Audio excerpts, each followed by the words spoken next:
Bismillahirrahmanirrahim. Assalamualaikum warahmatullahi wabarakatuh. Bersama saya, Rosid Wahidi. Pada kesempatan kali ini, saya akan coba untuk sedikit membahas mengenai beberapa perilaku positif. Sebagaimana tema kita kali ini yaitu mengasah pribadi yang unggul dengan jujur, santun, dan malu.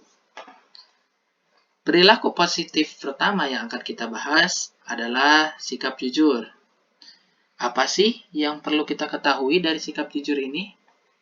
Seseorang dapat disebut jujur apabila berkata apa adanya dan sesuai kenyataan.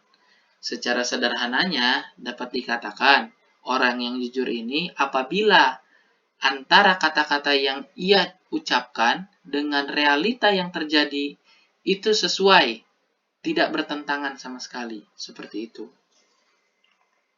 Lalu, idealnya sikap jujur ini harus dilatih dan dibiasakan sejak usia dini.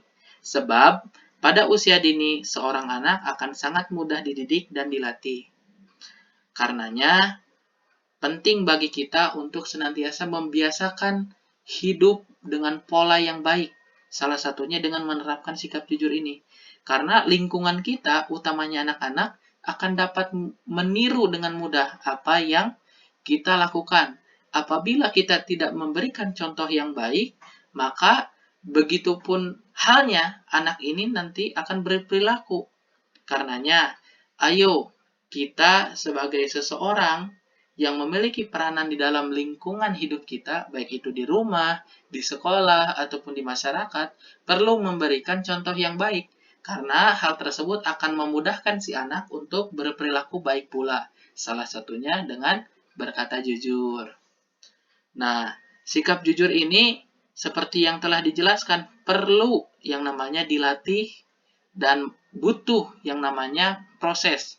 Karenanya, kita juga harus sabar seperti itu dalam menjalani setiap prosesnya. Memang harus diakui, kita dalam berperilaku jujur ini tidak semudah apa yang dikatakan. Karenanya, kita harus melatih terus diri kita agar senantiasa terbiasa untuk melakukan tindakan jujur, seperti itu. Sikap jujur juga merupakan perintah dari Allah Subhanahu wa Ta'ala. Hal ini bisa kita lihat pada Quran Surat Al-Ahzab ayat 77, yang artinya, hai orang-orang yang beriman, bertakwalah kamu kepada Allah dan katakanlah perkataan yang benar. Karenanya, mari kita sebagai seorang muslim harus senantiasa mengupayakan agar kita dalam menjalankan setiap aktivitas kita dilandaskan dengan sikap jujur.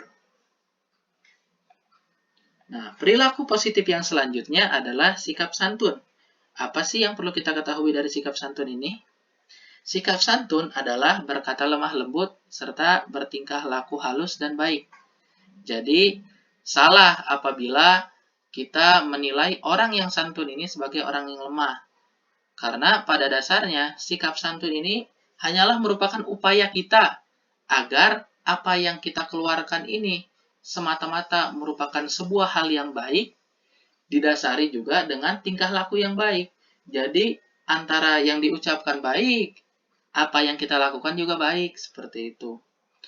Sehingga sikap santun ini bisa membuat ataupun menghias perangai kita menjadi seseorang yang dapat diterima di masyarakat. Nah, selanjutnya, perilaku sopan santun ini ternyata bisa kita lakukan di mana saja. Baik itu di rumah, baik itu di sekolah, bahkan di masyarakat sekalipun. Karenanya, kita sebagai seorang muslim harus menerapkan perilaku sopan santun ini dimanapun. Karena pada hakikatnya, sopan santun itu tidak mengenal tempat. Dimanapun kita berada, kita harus senantiasa berperilaku santun. Nah, perintah sopan santun ini juga tertuang dalam Quran Surat Al-Baqarah ayat 83. Karenanya, si sopan santun ini perlu sekali untuk kita tanamkan dalam diri. Selain perilaku ini merupakan perilaku yang disenangi oleh masyarakat, perilaku ini juga merupakan perintah dari Allah Subhanahu wa Ta'ala. Yang mana Allah pun mengajarkan kepada kita agar kita jangan sampai berbicara kasar, berperilaku keras seperti itu. Jangan sampai kita menerapkan perilaku-perilaku yang tidak baik seperti itu. Lalu, perilaku positif lainnya adalah sikap malu. Yang dimaksud sikap malu itu apa sih? Apakah malu itu berarti tidak percaya diri, minder, atau rasa rendah diri? Tentu hal ini salah ya, karena yang dimaksud dengan malu itu adalah senantiasa menghindarkan dari perbuatan jelek, kotor, tercela, dan hina. Jadi ketika kita senantiasa menghindarkan diri kita agar tidak terjerembab kepada sebuah perbuatan yang maksiat, perbuatan yang kotor, perbuatan yang hina, pada dasarnya kita telah memiliki rasa malu. Karena Islam memandang malu itu bukan dari rasa tidak percaya diri, minder, dan merasa rendah diri, akan tetapi menghindarkan diri kita agar senantiasa tidak berbuat jelek. Jadi ketika kita hendak melakukan perbuatan jelek seperti itu, kita terbesit dalam diri, oh saya malu nih, bukankah perbuatan saya ini kan segala sesuatunya akan dilihat oleh Allah. Nah, jadi kita sebagai seorang muslim perlu menanamkan diri kita sifat malu ini. Karena Islam itu sendiri begitu mengajarkan etika yang baik kepada kita. Kita tidak dibiarkan untuk hidup sewenang-wenang, yang mana hal tersebut dapat membuat kita senantiasa berperilaku buruk. Kita juga dianjurkan oleh Allah agar kita membentengi diri kita dengan rasa malu ini.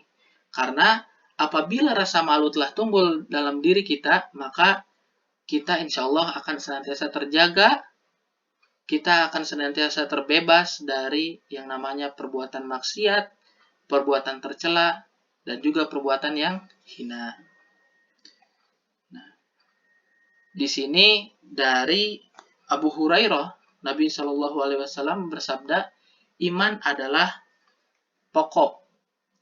Cabangnya ada 70 lebih, yang mana malu itu termasuk ke dalam cabang iman. Karenanya ketika kita menunjukkan perilaku malu ini, pada dasarnya kita merupakan sosok pribadi yang beriman. Akan tetapi, kita juga harus sadar, sikap malu ini tidaklah muncul tiba-tiba. Karena sumber sifat malu itu adalah keimanan dan pengakuan akan keagungan Allah Subhanahu wa Ta'ala. Karenanya, ketika kita hendak untuk memiliki rasa malu ini, kita harus senantiasa mendekati sumbernya terlebih dahulu, yaitu dengan beriman dan mengakui akan keagungan Allah Subhanahu wa Ta'ala. Karena dengan kita beriman dan mengakui keagungan itu hanya milik Allah, kita ini akan senantiasa bersikap malu apabila hendak melakukan kesalahan. Itu saja yang bisa saya sampaikan. Mohon maaf atas segala kekurangan. Semoga dengan kita mempelajari pelajaran yang sangat berharga ini, kita senantiasa bisa menjadi pribadi yang jujur, sopan, dan juga memiliki rasa malu. Terima kasih atas perhatian teman-teman. Mohon maaf atas segala kekurangan. Wassalamualaikum warahmatullahi wabarakatuh.